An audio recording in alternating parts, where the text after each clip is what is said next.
Psicopatica del cazzo.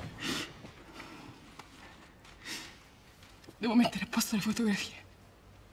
Devo mettere a posto le fotografie. Le devo conservare per loro quando saranno grandi. Che ho paura che invece pensano che ci sono state solo le liti e gli scontri e lo schifo alla fine. E invece loro si devono ricordare che era un grande amore e ci siamo amati tanto, che li abbiamo voluti, che io li ho voluti, li abbiamo voluti,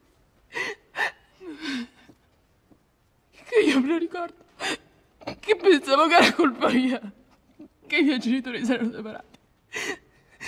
E così i figli dei separati si separano. È l'esempio che gli hanno dato. E non hanno la forza di reagire. Questo le devo conservare per loro, le fotografie.